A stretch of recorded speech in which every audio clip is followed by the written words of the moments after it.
Bienvenue sur Africa 24 dans cette nouvelle édition du 12-15. Voici les titres de l'actualité. Le bloc commercial de la communauté d'Afrique de l'Est a exhorté les autorités du Burundi et du Rwanda à trouver des moyens pacifiques pour résoudre leurs différends. Cet appel intervient alors que le Burundi vient de fermer ses frontières avec le Rwanda sur fond de tension. La Tanzanie Port Authority a mis en place un plan d'investissement pour de nouvelles installations portuaires. L'objectif est de traiter des navires d'une capacité de 12 000 à 25 000 conteneurs. Et puis au Sénégal, le quai de pêche de Kafountine, situé en Casamance, est fortement endommagé. Il a été frappé par une houle de mer, causant d'énormes dégâts. Le Burundi a fermé sa frontière avec le Rwanda sur fond de tension. Le bloc commercial de la communauté d'Afrique de l'Est a exhorté les autorités des pays respectifs à adopter des moyens pacifiques pour résoudre leurs différends pour le bien de la région. Marie-Raphaël Tolo. Le bloc commercial de la communauté d'Afrique de l'Est a exhorté le 15 janvier 2024 les autorités du Burundi et du Rwanda à adopter des moyens pacifiques pour résoudre leurs différends pour le bien de la région. L'appel du secrétaire général du bloc commercial Peter Matuki intervient alors que le 11 janvier 2024, le Burundi a fermé sa frontière avec le Rwanda en raison d'accusations selon lesquelles l'administration de Kigali soutient les rebelles cherchant à renverser le gouvernement burundais. On se rappelle du coup d'État manqué contre Pierre Nkurunziza il y a 4 années de cela, constitué essentiellement d'un état-major d'officiers burundais, Détini Tutsi, et qui après l'échec s'est replié essentiellement au Rwanda. Donc le voisinage est toujours un voisinage très délicat. Donc aujourd'hui les accusations portées aujourd'hui par Bujumbura contre le président Kagame, notamment le Rwanda, n'est pas une surprise. Qu'en réalité, ces trois pays, que ce soit l'Ouganda, le Burundi et le Rwanda, ont des similitudes communautaires. Les relations entre le Burundi et le Rwanda ont souvent été tumultueuses. Une légère amélioration a été notée après l'arrivée au pouvoir du président Ndayishimiye en 2020. Cependant, les liens se sont à nouveau détériorés en décembre 2023 après qu'une attaque rebelle sur le sol burundais a fait 20 morts alors qu'un groupe rebelle burundais connu sous le nom de Red Tabara, a revendiqué la responsabilité de cette attaque. Le Rwanda est accusé par le Burundi d'être derrière le groupe Red Tabara, accusé de mener des opérations meurtrières au Burundi depuis 2015, mais qui n'était plus actif depuis septembre 2021. Peu de gens comprennent déjà que c'est une vieille rivalité qui date depuis le peuple colonial, entretenue par le colonisateur belge et qui a ressurgi après les premières années d'indépendance de ces deux États. Pour la communauté d'Afrique de l'Est, il n'est pas nécessaire d'alimenter ces tensions alors qu'elles peuvent être résolues de manière pacifique. Par ailleurs, certaines sources indiquent qu'une session pour règlement de ces litiges est en gestation, bien qu'aucune information n'ait officiellement été publiée sur la dite rencontre. La Tanzanie Port Authority a dévoilé un plan d'investissement portant sur la construction de nouvelles installations et des infrastructures logistiques dans les principaux ports du pays. Ces futures installations permettront de traiter des navires d'une capacité de 12 000 à 25 000 conteneurs. Les détails avec ce sujet de Marie-Raphaël Tolo. En Tanzanie, l'autorité portuaire dévoile un plan d'investissement dans les principaux ports du pays. Selon les autorités tanzaniennes, ce plan devrait permettre à la Tanzanie de s'imposer en tant que principal pôle logistique d'Afrique de l'Est en augmentant les capacités des installations actuelles. Ceci à travers l'amélioration des installations actuelles pour accueillir des navires de grande capacité. Actuellement, le port de Dar es Salaam, principale plateforme portuaire du pays, avec 95% du commerce international de la Tanzanie, ne peut accueillir que des navires d'une capacité maximale de 8000 conteneurs. Investir dans des hubs portuaires pour des pays comme la Tanzanie, qui ont une vocation portuaire assez puissante dans la zone, est quelque chose d'extrêmement important, mais c'est surtout une réponse au fait que le Kenya a investi intensivement dans ces différents ports et deviennent de plus en plus le port d'attraction de référence. La feuille de route du plan d'investissement dans les ports du pays prévoit entre autres la construction de 4 postes d'amarrage supplémentaires au port de Dar es Salaam et de grands postes d'amarrage au port de Bagamoyo, actuellement en développement. Selon le directeur général de l'autorité portuaire tanzanienne, la construction des postes d'amarrage est estimée à un montant estimé entre 99,4 millions et 143,1 millions de dollars. Nous sommes à la recherche des partenaires qui vont nous apporter d'autres améliorations en termes d'équipement, en termes de développement des infrastructures, en termes de systèmes qui seront utilisés. Nous avons vu énormément de ports bien développés et équipés et souhaitons faire de même. Le programme prend aussi en compte la réalisation d'un parc logistique industriel de Kourasini pour l'entreposage des marchandises débarquées au port, ainsi que la construction d'une bouée d'amarrage unique pour la manutention de cargaisons liquides tels que des produits pétroliers pour les tankers. À terme, les travaux prévus permettront de traiter des plus gros navires d'une capacité de 12 000 à 25 000 conteneurs. Selon un nouveau rapport de l'Organisation internationale du travail, plus de 15 millions d'emplois ont été créés en Afrique en 2023. Le nombre d'Africains travaillant à leur compte a progressé de plus de 13 millions pour atteindre 360 millions. Cependant, les travailleurs pauvres sont en augmentation sur le continent. Plus de détails avec Midred Yamou. Selon le rapport Perspectives sociales et emploi dans le monde 2024 de l'Organisation internationale du travail OIT, 15,8 millions d'Africains supplémentaires ont trouvé un emploi en 2023. Le nombre d'Africains travaillant à leur compte a augmenté de plus de 13 millions pour atteindre 360 millions en 2023. Pourtant, 148 millions de travailleurs sur le continent gagnaient moins de 2,15 $ par jour, indique le rapport. Le débat, c'est quelle est la capacité des économies africaines à créer des emplois décents, des emplois durables et des emplois qui sont au-dessus du niveau de pauvreté. Quand on parle de 16 millions d'emplois créés en Afrique, c'est 16 millions d'emplois précaires, c'est 16 millions d'emplois pauvres, des gens qui n'arrivent pas à rééquilibrer la courbe entre le revenu et la croissance. Cependant, l'OIT note un environnement de travail particulièrement difficile en Afrique. Les travailleurs pauvres sont en hausse sur le continent par rapport au niveau mondial.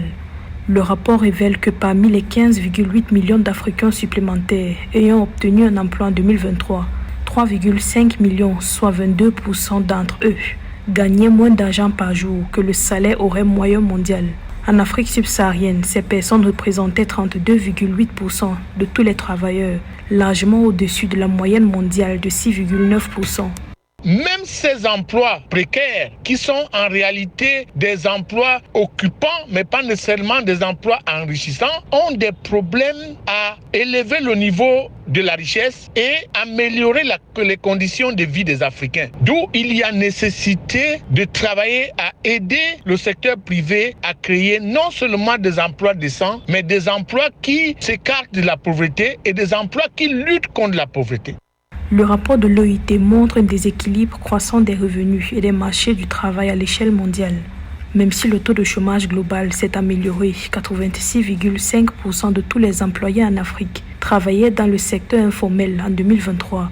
Selon l'OIT, le marché du travail difficile en Afrique est de plus en plus bondé en raison de la croissance de la population en âge de travailler, continue de contraindre les jeunes à abandonner la recherche active d'un emploi. Au Sénégal, le quai de pêche de Kafountine est fortement endommagé. Il a été frappé par une houle de mer causant d'énormes dégâts. La route est coupée alors que la bande de terre qui relie la mer aux rizières est en train de disparaître. Le maire David Diatta ainsi que le chef de village Moussa Diatta appellent à l'aide pour atténuer l'érosion côtière. Cheikh Oumar Kamara.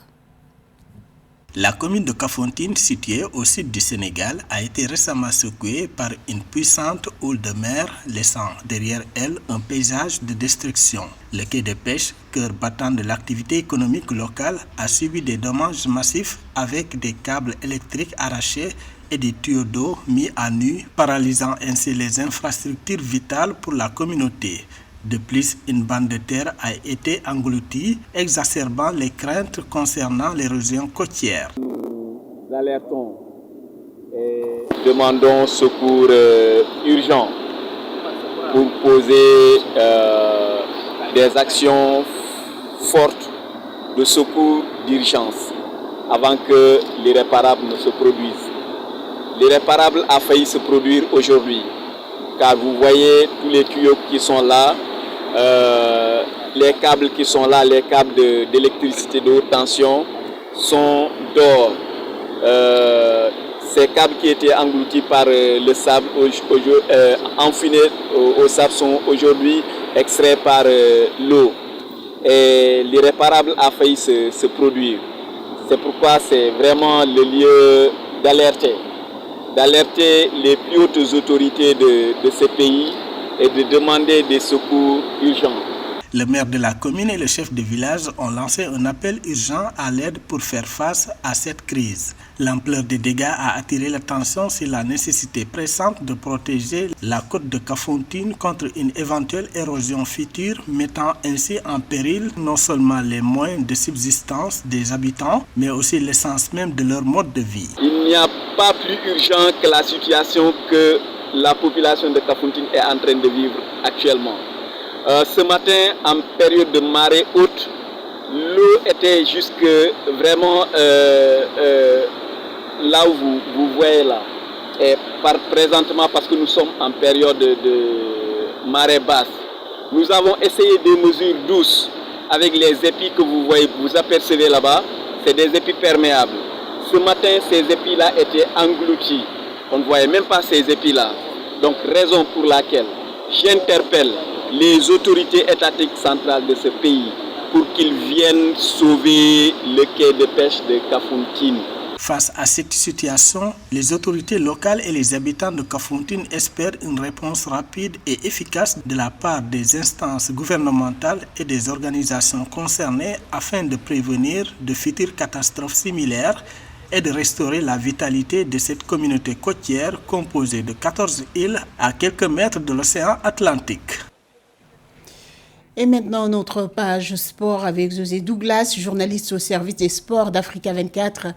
Bonjour José. Bonjour Aïssatou. On commence par la Coupe d'Afrique des Nations qui se déroule actuellement en Côte d'Ivoire. Mais avant de voir les résultats des matchs joués ce mardi 16 janvier, un focus sur les Aigles du Mali qui font partie des favoris de cette CAN. Exactement, un sujet signé de notre rédaction qui explique les ambitions de la sélection du Mali justement et son histoire dans la CAN.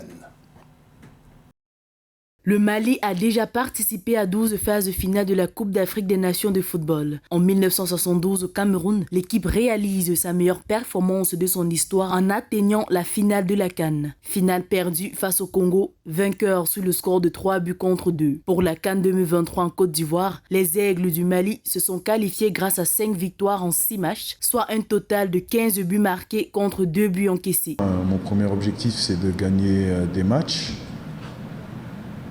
Premier objectif. Deuxième objectif, avec un projet de jeu bien précis. Bien que le Mali enregistre plusieurs forfaits pour ce tournoi, comme Cheikh Doucouré, joueur du Crystal Palace en Angleterre, Ibrahima Koné de Almeria en Espagne, ou encore Adama Traoré de Frankfurt en Hongrie, les ambitions de l'équipe à la CAN ne sont cependant pas revues à la baisse. Si on peut retenir un point positif, c'est encore une fois l'état d'esprit et le fait de rien lâcher. Donc, je suis content pour mes joueurs. Le Mali a abrité la Coupe d'Afrique des Nations 2002 pour l'expédition en terre ivoirienne. Le pays parie sur la jeunesse. Les éléments de sa sélection ont notamment brillé pendant les Coupes d'Afrique des moins de 17 ans remportées en 2015 et 2017, mais aussi de la sélection U20 champion d'Afrique 2019.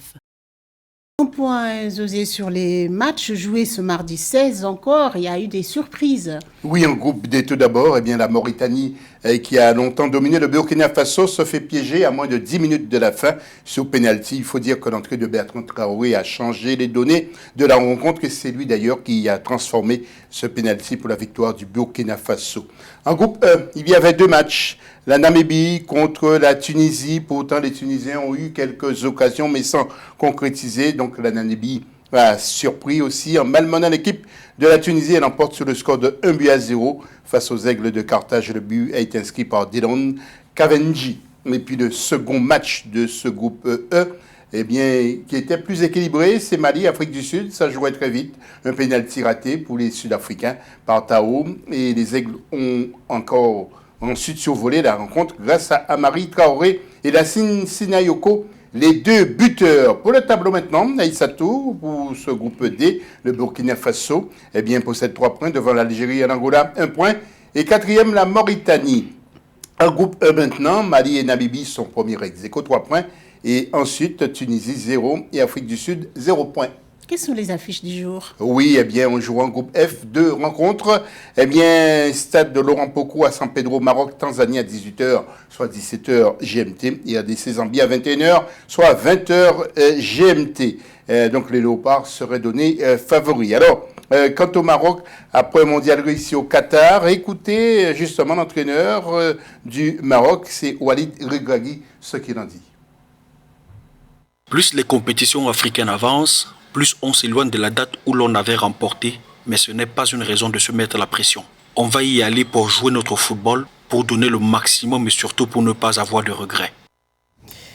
Et enfin, José, un mot à propos des stades. Le public a-t-il répondu? Alors, certains pointent du doigt justement des gradins relativement vides. Les autorités ivoiriennes, le comité d'organisation de la Coupe d'Afrique des Nations de football, COCAN, la CAF, la fédération, se penchent sur ce phénomène pour résoudre les problèmes, car plus de 2 milliards de dollars, environ 1,4 milliard d'euros ont été investis. Ce serait dommage.